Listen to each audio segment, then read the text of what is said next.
BNP Awami League দুইটাতে দিয়ে দেখছি। আমাদের যে এবারের লক্ষ্য আর জামাত এবার আসছে, আমরা চাই যে জামাতকে ভোট দিয়ে এবার তাদেরকে পরাজিত করব। আমার অনুভূতি, আমরা অনেক দেখেছি প্রত্যেকটা দলে বিএনপি আওয়ামী লীগ সবাই দেশের ক্ষমতা আসছে, জনগণের ভাগ্য পরিবর্তন হয় নাই। আমরা আশা করি এবছর জামাতে ইসলামরে আমরা ভোট দিব, যদি দেশ এরা ক্ষমতায় আসে জনগণের ভাগ্য পরিবর্তন হবে ইনশাআল্লাহ। আমরা সৎ, যোগ্য, দক্ষ এবং সাদাবাজ, যারা সাদাবাজি করবে না তাদেরকে আমরা নির্বাচিত করতে চাই। সাদাবাজ মুক্ত বাংলাদেশ চাই এবং আমরা এদেশে আল কোরআনের আইন চাই, সৎ লোকের শাসন চাই। ইনশাআল্লাহ দাঁড়িপাল্লা বিজয়ী হবে। আমাদের দেশের উন্নয়ন করবেন, আমাদের জনগণের ট্যাক্সের টাকা যেটা বাজেট হয়ে আসে সেটা দলীয় কাজে লাগবে না, কোনো কর্মী আত্মসাৎ করবে না, যেটা আমাদের টাকা দিয়ে আমাদের রাস্তাঘাট, শিক্ষা প্রতিষ্ঠান, শিল্প কারখানা উন্নত হবে, সেই রকম পার্টি গঠন করেছে বাংলাদেশ জামাত ইসলাম। মহাপাশা, তাহিরপুর, মধ্যনগর, জামালগঞ্জ, এই অঞ্চলের জনগণ সবাইকে আমি আহ্বান জানাবো, আপনারা বিবেক বুদ্ধি খাটিয়ে ন্যায়ের পথে থাকবেন। ইনশাল্লাহ আমরা বাংলাদেশকে একটা স্বপ্নের যে বাংলাদেশ আপনি স্বপ্ন দেখি, জামাত ইসলামের মাধ্যমেই পূরণ করা সম্ভব। আমি আমার এলাকার জনগণ, দেশ ও প্রবাসে যারা আছেন, আমার সকল নাগরিক ভাই বন্ধু শুভাকাঙ্ক্ষী সকলকে আমি সালাম জানাচ্ছি। আসসালামু আলাইকুম রহমতুল্লাহি ওয়া বারাকাতুহু। সবার প্রতি আন্তরিক মোবারকবাদ এবং শুভেচ্ছা।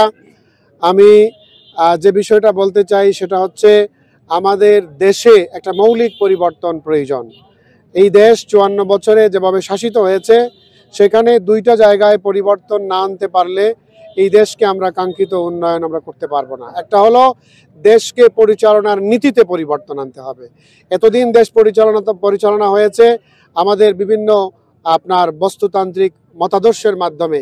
এই মতাদর্শের মাধ্যমে যেভাবে দেশ পরিচালিত হয়েছে, আমরা দেখতে পাচ্ছি দেশের মধ্যে থেকে বৈষম্য, দুর্নীতি, সন্ত্রাস, লুটপাট এই ধরনের কোনো কিছুকে আপনার দূর করা যায়নি, বরং এগুলো আরও বিভিন্ন মাত্রায় এগুলো বৃদ্ধি পেয়েছে। আরেকটা জায়গায় পরিবর্তন দরকার, সেটা হচ্ছে দেশ পরিচালনার নেতৃত্বের ক্ষেত্রে পরিবর্তন। নেতৃত্বের ক্ষেত্রে যারা এসেছেন আমরা দেখতে পেয়েছি যে তাদের অধিকাংশই ছিলেন যারা দেশপ্রেমিক না, যারা দুর্নীতিতে নিমজ্জিত হয়েছেন, যারা দুর্নীতিকে প্রমোট করেছেন, সন্ত্রাসকে প্রমোট করেছেন এবং দেশ এবং জনতা মানবতার বিরুদ্ধে যে সমস্ত ইস্যু আছে এইগুলোতে তারা জিরো টলারেন্স নীতি অবলম্বন না করে বরং সহযোগীর নীতি অবলম্বন করেছেন। সেই জায়গায় আমরা মনে করি সৎ, যোগ্য, দক্ষ, খোদাভীরু, দেশপ্রেমিক নেতৃত্ব দরকার। এই জন্য বাংলাদেশ জামাত ইসলামী আগামীতে দেশ পরিচালনার নীতি এবং নেতৃত্বের আমূল পরিবর্তনের মাধ্যমে বাংলাদেশের জনগণকে একটা বৈষম্য মুক্ত এবং একটা উন্নত সুষম উন্নয়নের, সুবিচারের, সামাজিক সুবিচারের এবং সকলের ধর্ম বর্ণ নির্বিশেষে সকলের অধিকার সুরক্ষার যে রাজনীতি, সেই রাজনীতি আমরা করতে চাই এবং সেটাকে আমরা প্রতিষ্ঠিত করতে চাই। এজন্য আমি আপনাদের মাধ্যমে আহ্বান জানাবো, যদি আমরা সেই কাজটা করতে পারি তাহলে এই সুনামগঞ্জ 1 আসনের আমরা এই বঞ্চিত এলাকার নিপীড়িত বঞ্চিত মানুষের আমাদের যে ইস্যুগুলো আছে, যে অধিকারের ব্যাপারগুলো আছে, সেই অধিকারগুলো প্রতিষ্ঠিত হবে ইনশাআল্লাহ। আমি আশা করি ইনশাআল্লাহ। আমি আপনাদের কাছে এটাই চাইবো, আপনারা দোয়া করবেন আমরা যেন আমাদের শক্তি সামর্থ্যের সবটুকুন দিয়ে এবং সকল আন্তরিকতাকে মিশিয়ে আমরা এই এলাকার জনগণের জন্য কাজ করতে পারি।